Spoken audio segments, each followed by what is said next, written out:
The 1980s were a decade of dominance for Waynesburg men's basketball. Crowded gyms and trips to the NAIA tournament were a yearly expectation. All of those efforts reached a peak during the 1987-88 season when the Jackets reached the Final Four in Kansas City, sporting a record of 32-1. However, the road to the tournament wasn't always easy. We lost the first game of the season. And, it's like on your wish list that once they lose the game, be it the Steelers or whoever, well, next time they're going to come back. Well, we came back with 32 games in a row winning. So we'll never know for sure if it was the one loss that caused the season-long shaping up of the team. Like, we're not as good as we thought we were, we better do it right. I remember we had a really big meeting after the initial loss. Some things weren't right with the team, I guess. I don't know.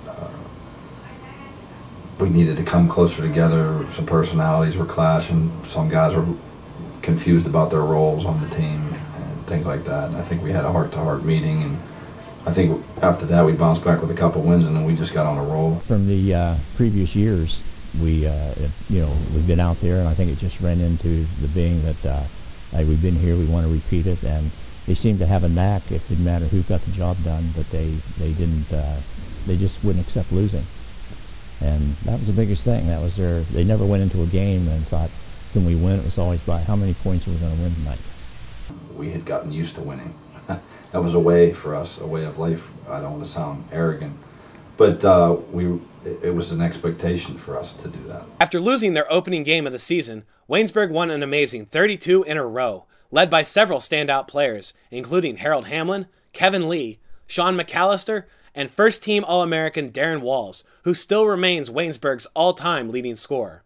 We were deep in talent, and I would have to say it was more my recruiting than my coaching, because we brought in some great athletes. Not to diminish the role of everybody else on the squad, but Darren not only had a good year, he was an All-American player literally for 3 years. But Harold Hamlin, his counterpart from Pittsburgh, was as good, but Harold had a setback midway through his career with an anterior cruciate operation. Nevertheless, he came back from that, and the two of them were exceptional players. Darren was an exceptional player. In fact, he ended up with 3 years as NAIA All-American, and I think that was his junior year, so that would have been his second year in a row, and then he went on the following year and to be an All-American. But like I said, Darren, he was unique. Even at summer camps, he would play, where most people play one-on-one, he would play 3-on-1, and he'd still win. Darren was an outstanding player. You could see he was just at another level than a lot of players we were playing against. He played his heart out. He played, without players like himself and Harold Hamlin and some other guys that were on our team, we wouldn't have got to that level. Leading all of those great players was legendary Waynesburg coach Rudy Marisa and his assistant Larry Marshall. Marisa spent 34 years as head coach, totaling 565 wins, including 15 straight seasons in the District 18 playoffs and 6 consecutive trips to the NAIA tournament. Coach, the players coming in to play for him had to know it was a tough love situation. He's not going to go and hold your hand and tell you, oh, that's okay and all that. I mean, you knew he's going to prepare you for the worst situations that you would get. You also knew that when you walked out of here that you were going to be prepared for life. And the players are able to do that, and all that would go anywhere with them. They, backed them 100%. He was very demanding. It was a good way to coach, though. Looking back on it, we learned a lot of lessons, life lessons from him. And he had a lot of different personalities to deal with. Like I said, a big thing was learning your roles on the team. And he took a lot of diverse people and brought them together, and we were like brothers. It was demanding as a coach. Practices were difficult. The games were easy. I think that's what he wanted. I think my coaching style evolves around the mental aspect of the game. Now, having said that, if anybody's even hearing this, listening to this interview, they won't know what I'm talking about. But the mind plays as much a part in success or failure as does the physical part. And I would do things and say things, both in practices and our many, many meetings, that would evolve around stabilizing their head. Now, 25 years after that memorable trip to the NAIA Final Four, the game is still vivid in the minds of the coaches and players. There was a time when the NAIA was hugely popular, more than it is now. As the NCAA grew more powerful, and as did Division III, it caused the NAIA to lose a lot of members. And so I don't think it has the popularity that it once had. But at that time, there were professional athletes that came out of the ranks of the tournament players that were at Kansas City. They took, in the District 18 at that time, they took the top 8 teams, and one played 8, 2 played 7, and so on. And then if you won, if the seeding worked right, then one played 4 and 2 played 3, and then the winners played. Whoever won the tournament got the automatic berth to go to Kansas City for the NAIA tournament, which was 32 teams over the entire United States. Each year was exciting, like any of the collegiate teams or pro teams or high school teams. If they can win consecutive championships, that's each one feels better than the last one.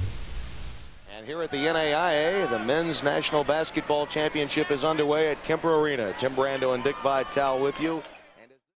And we got into the game with Grand Canyon, and we were seeded second in the tournament, and it was an upset that they beat us, but I mean, it's still, they played an exceptional game. I thought we played very well, but it went back and forth, you know, during the game and all that, and I think with 8-10 minutes to go, I really believe we were down 8 points, 9 points, and then I think Darren, then, like I said, he just refused to get beat. I think he went on and scored 3 baskets and 2-pointers and 1 3-pointer, and ended up at foul line and tied the game, and went into overtime.